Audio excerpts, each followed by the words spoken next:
बिस्मिल्लाहिर्रहमानिर्रहीम। अस्सलाम वालेकुम। तो आज के वीडियो में मैं बनाने जा रही हूँ अंगूरी, यानी कि इसे समनक भी कहा जाता है। तो ये चीज़ इस्तेमाल की जाती है सोहन हलवे में। सोहन हलवा इसके बगैर नहीं बनाया जाता। तो वीडियो शुरू करने से पहले आप लोगों से रिक्वेस्ट है, अगर आप लोग मेरे चैनल पर नए हैं तो लाल लगे सब्सक्राइब के बटन को क्लिक कर लें और साथ ही बेल के बटन को क्लिक कर लें। बिस्मिल्लाहिर्रहमानिर्रहीम। यहाँ मैंने ले लिया है हाफ़ kg गंदम और इसे अच्छे से साफ़ कर लिया है। साफ़ करने के बाद मैं इसे अच्छे से वॉश कर लूँगी। पानी डालकर मैं इसे अच्छे से वॉश कर लूँगी और इसके बाद इससे डबल मिक़दार में पानी डालने के बाद बाउल में मैं इसे 24 घंटे के लिए रख दूँगी। ये देखिए अच्छे तरीके से इसकी मैं वॉश कर लूँगी और अच्छे से वॉश कर चुकी हूँ। अब मैंने इसमें पानी भर दिया है और ढक्कन ढककर 24 घंटे के लिए मैं इसे किचन में ही रख दूँगी। किचन के किसी भी हिस्से में आप इसे रख सकते हैं 24 घंटे के लिए। तो 24 घंटे के बाद मैं आपको दिखाऊंगी कि जो हमने गंदम भिगोई है उसके बाद हमें क्या करना है। 24 घंटे गुजर चुके हैं। ये देखें इसके ऊपर बबल आना शुरू हो गए हैं और गंदम काफ़ी हद तक फूल चुकी है। अब मैं क्या करूँगी कि इसका पानी निकाल दूँगी, गंदम का पानी निकाल दूँगी और गंदम में सुराख वाले किसी भी बर्तन से इसका पानी बिल्कुल निचोड़ लूँगी और निचोड़ने के बाद यहाँ मैंने फिर से इसे बाउल में डाल लिया है। ये देखें गंदम फूली फूली अब बिल्कुल तैयार है। अब मैं कोई भी सूती कपड़ा लूँगी और इसे गीला करके इसके ऊपर ढक दूँगी।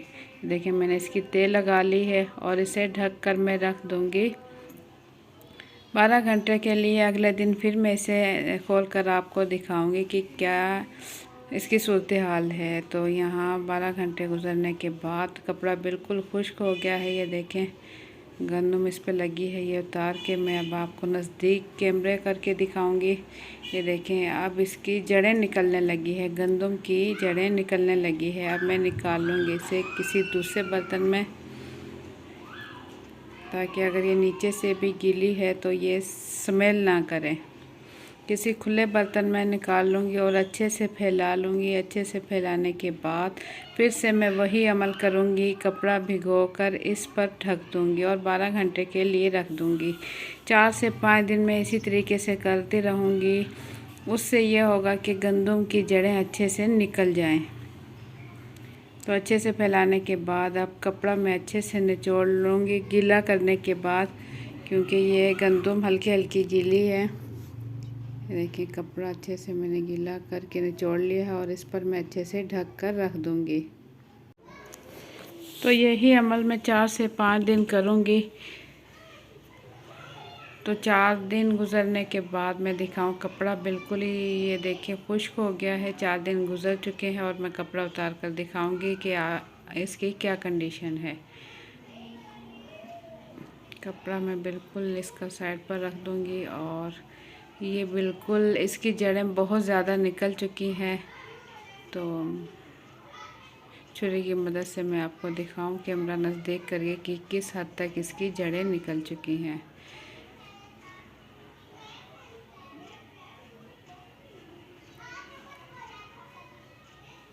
ये देखिए बहुत ज़्यादा इसकी जड़ें निकल चुकी हैं। तो अब मैं इसका क्या करूँगी कि अब मैं इसे किसी खुले बर्तन में रख कर इसे धूप में सुखाऊंगी। बहुत ही अच्छे से इसे सुखाऊंगी।